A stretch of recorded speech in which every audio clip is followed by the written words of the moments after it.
Capítulo 2 do livro TLC, Treinamento de Líderes de Célula.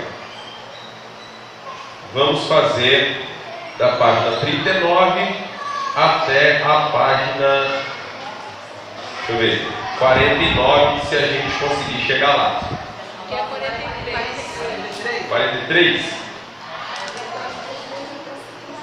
43 até o elemento 3.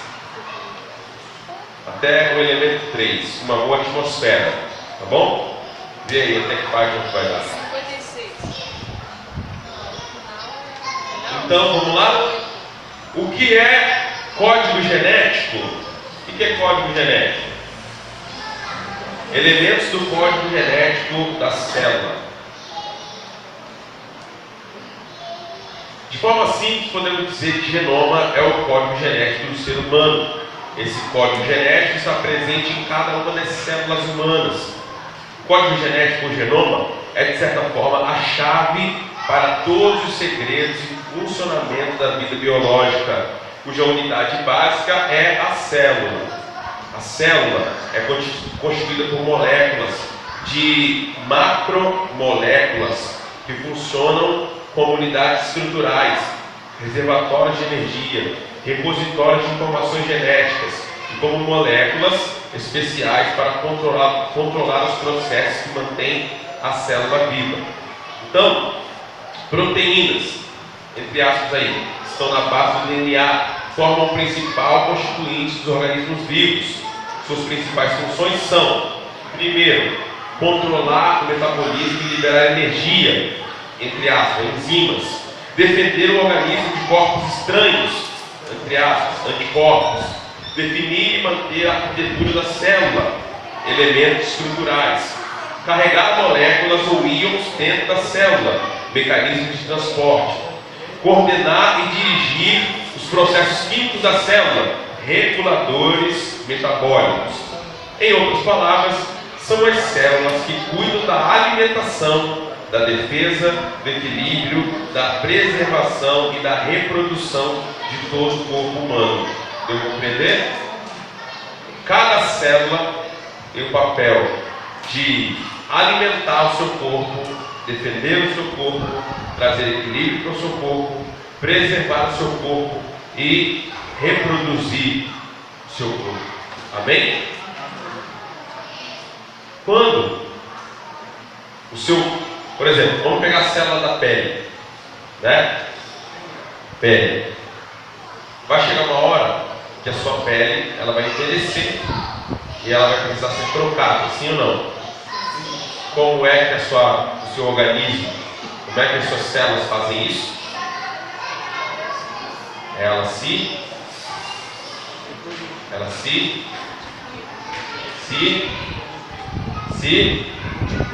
multiplica, né?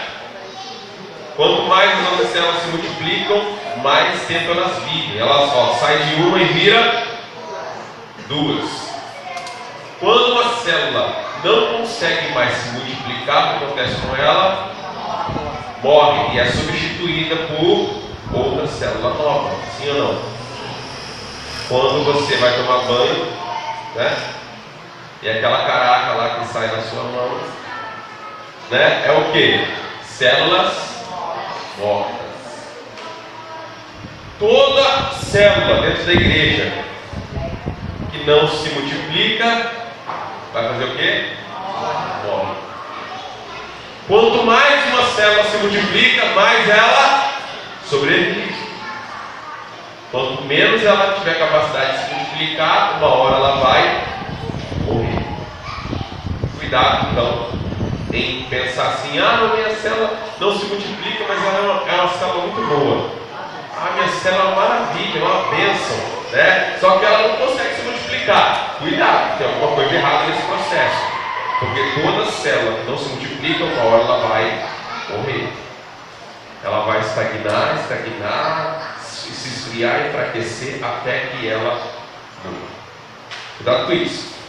Então, continuando aí, já é possível detectar se um embrião herdou doenças graves, possibilitando um tratamento adequado desde os primeiros dias de vida. Quem já sabia disso?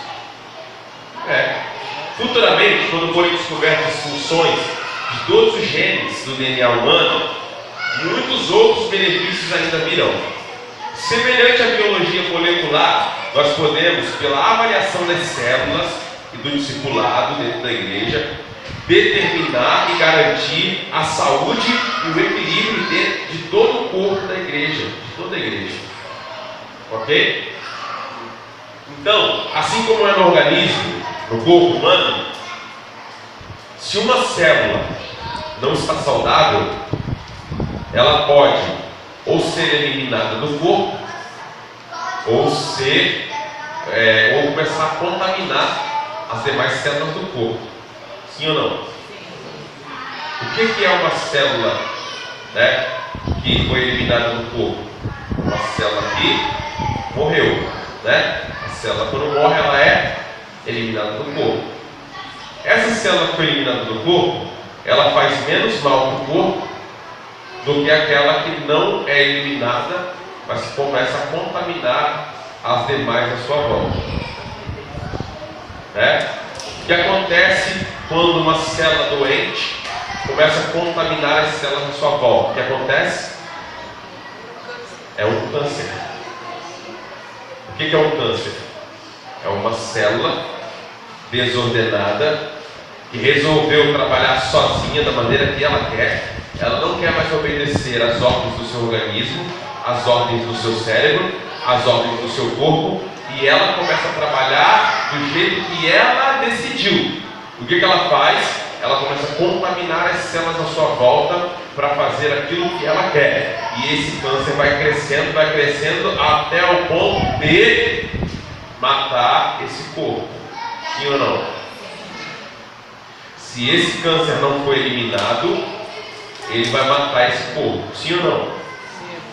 É isso que acontece dentro da igreja quando uma célula ou um pequeno grupo, né, está doente, que não está saudável, né, que não morre, ele começa a contaminar outras células, outros líderes, e isso vai gerando um câncer dentro da igreja. Deu para compreender? Por isso que eu falei esses dias sobre lealdade, porque a insubmissão, a rebeldia, né, a deslealdade é um câncer que se instaura dentro da igreja e começa a se espalhar, e se esse câncer não for eliminado, ele vai matar essa igreja. Deu para compreender? Então, tem que tomar muito cuidado com isso, que assim como é o corpo vivo, também é a igreja. Porque a palavra de Deus diz que a igreja é o corpo de Cristo. Amém? A igreja é um corpo vivo. Quanto mais células, quanto mais pequenos grupos saudáveis nós tivermos, né, mais saudável será essa igreja.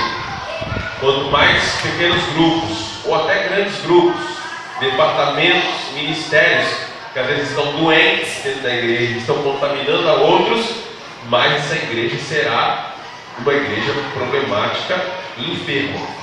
Deu para compreender? Por isso que a insubmissão à rebeldia é muito séria. Ela pode destruir uma igreja. Ela pode destruir todo um corpo espiritual chamado igreja. Então vamos lá. Primeiro elemento do código genético da célula, ou do G-cell, é um bom líder. Diga comigo, bom líder. Bom líder. Primeiro elemento é um bom líder. Vamos repetir bem forte. Eu quero ver vocês estremecer esse negócio. Vamos lá. 1, 2, 3. O primeiro, né, elemento do código genético do primeiro grupo do G-cell é um bom líder. Diga um bom líder. Bom líder. Aê, glória a Deus. Então vamos lá. Sem uma boa liderança, a célula sempre vai sofrer e está enferma. As crianças aí fora, um pouquinho menos barulho. Um bom líder ajuda o grupo a clarear o seu propósito e alcançar o propósito. Se o líder não tem visão, se o líder não tem direcionamento, se o líder não tem foco, o líder não tem perseverança, o líder não sabe o que está fazendo lá no pequeno grupo, ele não sabe para onde está levando o grupo dele, esse grupo vai adoecer. Vai adoecer. Esse grupo não vai alcançar o propósito, porque o líder não conseguiu transmitir para o grupo qual é o propósito. Deu para compreender? Qual o propósito do pequeno grupo? Multiplicar. Só a Laís e a Alessandra sabem. Vamos lá. Qual é o propósito do pequeno grupo? Multiplicar. Quando eu multiplico, isso significa que muitas coisas foram feitas. Quando eu multiplico, significa que a presença de Deus está no grupo. Quando eu multiplico, significa que bons líderes existem no grupo. Quando eu multiplico, significa que eu fiz líderes em treinamento. Quando eu multiplico, significa que eu fiz secretários novos. Quando eu multiplico, significa que eu fiz um anfitrião novo. Quando eu multiplico, significa que nós ganhamos almas. Significa então que aquele grupo é um grupo saudável, sim ou não? Sim.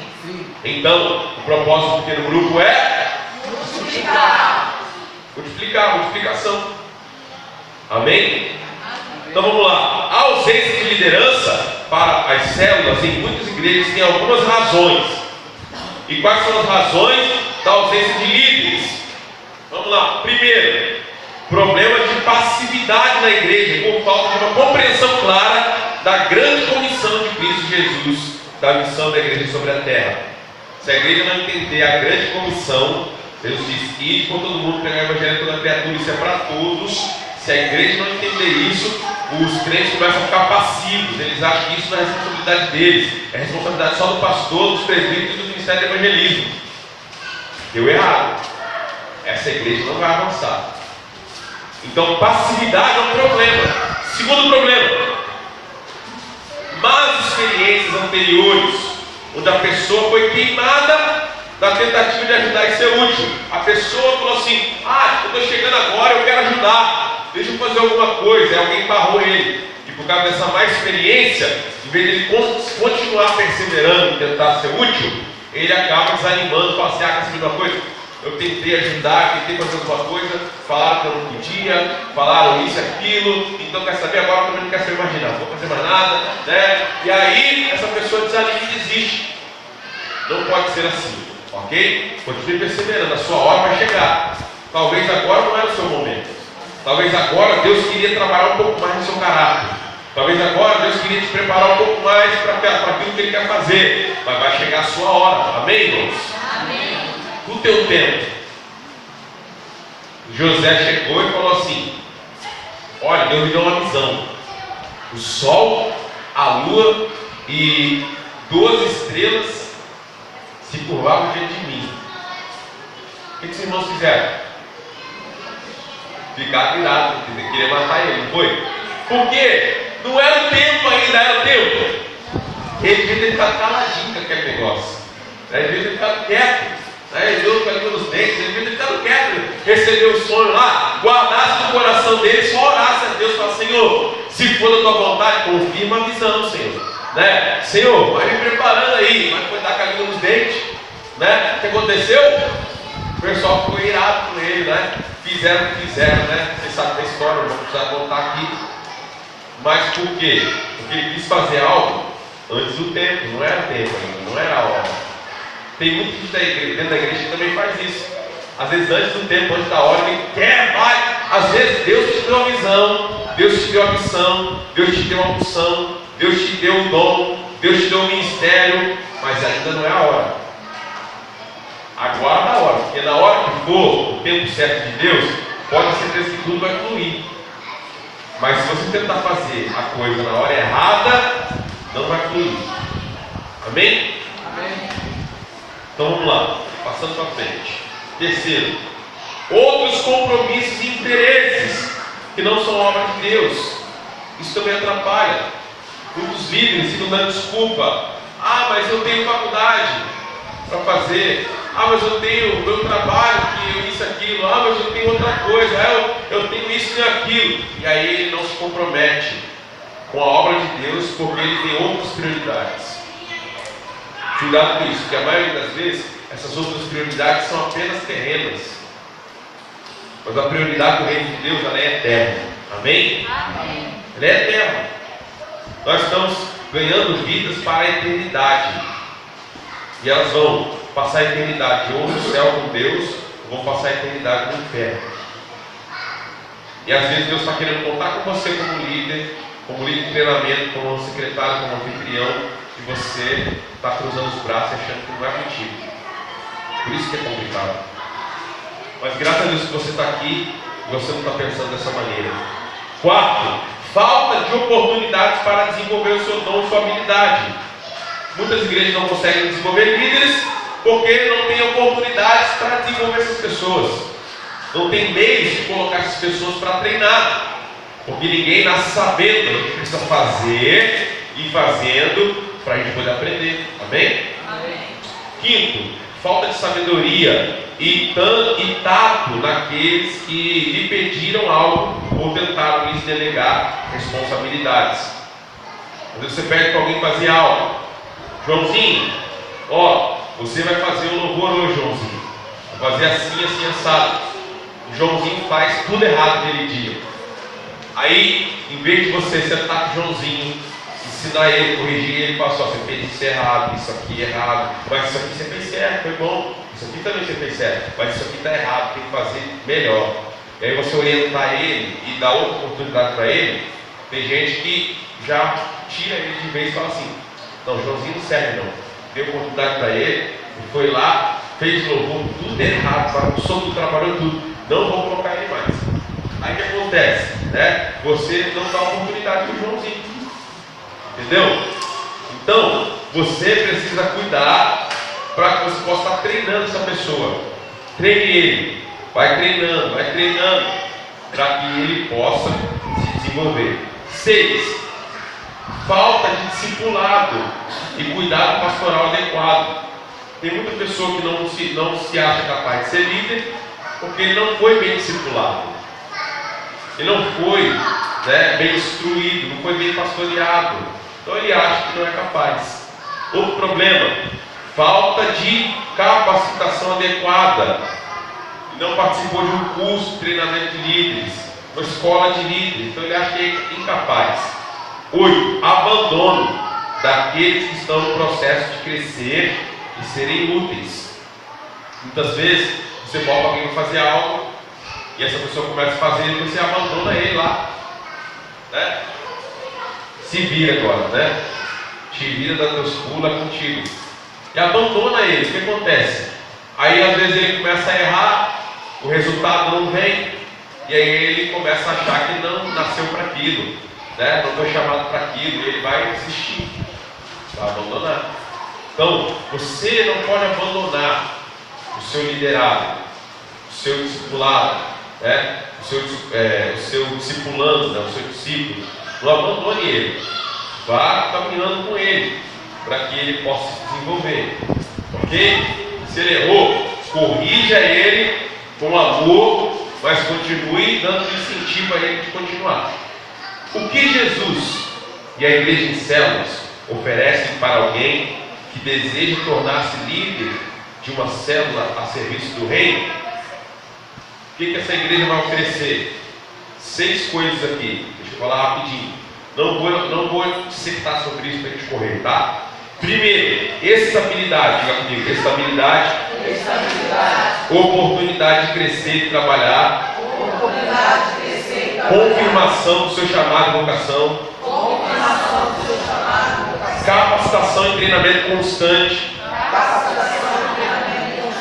apoio constante, através do discipulado e valorização do seu potencial, compromisso com o trabalho. Amém?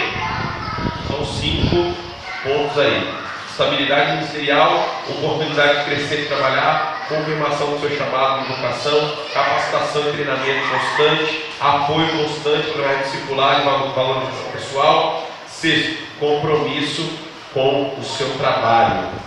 Amém? Amém. Atitudes erradas diante da possibilidade de liderar uma célula. Quais são as atitudes erradas que o líder não pode ter quando a oportunidade surgir, a possibilidade surgir para ele liderar um novo grupo? Vamos lá? Quais são as atitudes erradas? Primeira, não sou capacitado para liderar. Alguém já ouviu isso aqui? Alguém já ouviu isso aqui? Alguém já falou isso aqui? Já falou? Ah, eu não sou capacitado para liderar. Eu não sou capaz. Alguém já falou isso? Então, isso está errado. Quando Deus devemos reconhecer e utilizar os dons espirituais que Deus nos deu. Quando Deus já nos capacitou, Ele não aceita desculpas. Se Deus já te capacitou para algo, Ele não vai aceitar a sua desculpa. Deus aceitou a desculpa de Gideão. Sim ou não? Senhor, eu sou o menor da casa do meu pai. A casa do meu pai é a menor da minha tribo. A minha tribo é menor do povo de Israel. Manda outro, Deus. Deus aceitou a desculpa de Gideão? Deus aceitou a desculpa de Moisés? Sim ou não? Moisés falou: Senhor, eu sou pesado de língua, eu não sei falar, né? Manda outro, eu não sou capaz de fazer isso aí, né? Deus aceitou a desculpa dele? De Jonas, de muitos outros. Irmão, se Deus já te escolheu, se Ele quer te usar, Ele não vai aceitar a sua desculpa. Não importa o que você vai dizer, Ele não vai aceitar a sua desculpa. Ele quer que você se levante e faça alguma coisa. Ele vai te capacitar. Amém? Amém. Amém, irmãos? Amém. Deus vai te capacitar. Diga para o seu irmão aí, ó. Deus vai te capacitar. Você não nasceu pronto. O líder não nasce pronto. Ele vai se aperfeiçoando ao longo do tempo. Amém? Amém. Então, próximo. Diga comigo aí. Não estou disposto a liderar.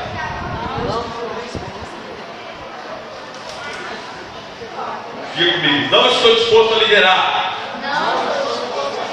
É o mesmo que dizer: mas eu não quero ser líder. Eu não quero liderar. Eu não quero ser líder. Eu não quero ser líder pelo grupo. Eu não quero ser líder de departamento. Eu não quero ser líder de ministério. Eu não quero. Agora, me diga: se Deus está nos mandando ir por todo mundo pregar o evangelho a toda criatura, se Deus nos deu uma missão e Ele está querendo contar com você, se você não quer obedecer a voz de Deus, você é um desobediente. Sim ou não? Você é um desobediente. Eu não quero liderar não. Ué, mas Deus quer que você lidere. Deus quer que você faça. Deus quer colocar você, quer te usar. E você está dizendo que não quer, você é um desobediente. Entendeu? Coisa séria. Outra atitude errada aí: eu não estou seguro se eu posso ou não fazer isso. Eu não estou seguro se eu sou capaz. Eu não estou seguro se eu consigo. Eu não estou seguro se eu posso fazer. Isso também está errado. Deus só nos pede que estejamos dispostos e que nos preparemos para fazê-lo debaixo do seu poder. O resto é com Ele. Tem um texto da palavra de Deus que diz assim: não vos preocupeis com o que haveis de dizer, se em algum momento você for levado diante do tribunal para defender a sua fé, porque quando você abrir sua boca, o Senhor vai colocar a palavra na sua boca. Amém? Às vezes, irmão, a gente está achando: mas eu não vou conseguir, eu não sei se eu consigo, eu não sei se vai dar certo. Você só tem que fazer o seguinte: se colocar à disposição de Deus e se preparar. Tem que se preparar. E quando você chegar lá, Deus ele vai te usar. O Espírito Santo vai te dar a capacitação que você vai fazer. Amém? Então vamos lá, por último. O meu dom, outra atitude errada aqui, ó. Meu dom é outro. Eu não tenho esse dom de liderar, não.